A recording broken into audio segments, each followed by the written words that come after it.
Na tusonge mbele mtazamaji. Watu watatu wamejeruhiwa kwa kupigwa risasi kwenye mapigano baina ya wafuasi wa gavana wa Nakuru Susan Kihika na mbunge wa Kerusoy Kaskazini Alfred Mutai. Mbunge huyo anasemekana kuwasili kwenye mkutano ulioandaliwa na gavana bila mwaliko na kuzuiliwa kuingia na kundi la vijana waliodai kuwa nia na wafuasi wake ilikuwa tu ni kuvuruga kikao hicho. Wakati huo huo, pia Rais William Ruto naye amekashifu vitendo vya wanasiasa kutumia wahuni na kuitaka idara ya polisi kuchukua hatua. Ken Geshuhi ana mengi zaidi. Watu watatu walijeruhiwa kwa risasi kwenye makabiliano makali yaliyozuka katika shule ya upili ya Umoja eneo bunge la Kerusoy Kaskazini baina ya wafuasi wa mbunge wa eneo hilo Alfred Mutai na gavana Susan Kihika, viongozi ambao kisiasa ni kama maji na mafuta. Mutai anadaiwa kuwasili kwenye uwanja wa shule hiyo bila mwaliko akiandamana na wafuasi wake, ila wafuasi wa gavana wakamzuilia kufika jukwani na kulipiga gari lake mawe. Hawakutaka kufuata ratiba ambazo zilikuwa zinafuatwa huko, wakaingia na fujo. Wengine walikuwa na mawe, mheshimiwa mwenyewe alikuwa amebeba bastola kwa mkono.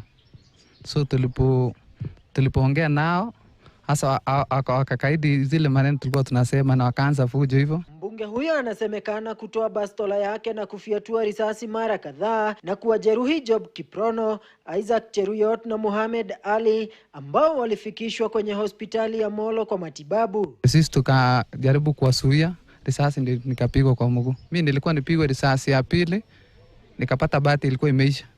Ndio wakanipiga mateke hivyo na wakaninyang'anya simu na wakaenda. Hakuna makosa tumefanya huko. Hiyo jamaa alikuwa anakuja tu furuga. Fujo. Alikuwa anakuja fujo.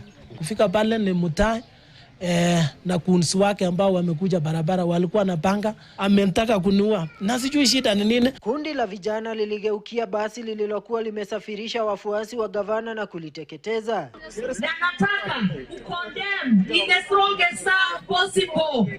Area MP, Mheshimiwa Mutai, never seen a leader mwenye anapiga risasi watu wake wa constituency yake wakikuja kusaidia. Kwa upande wao, Rais William Ruto na kinara wa Wiper Kalonzo Musyoka wamekashifu matumizi ya wahuni katika siasa. Ndio mnaona iko goons all over the place, because our goons ni watoto innocent wanatumiwa na wanasiasa bankrupt mwenye hawana akili, anaenda anapanga fujo.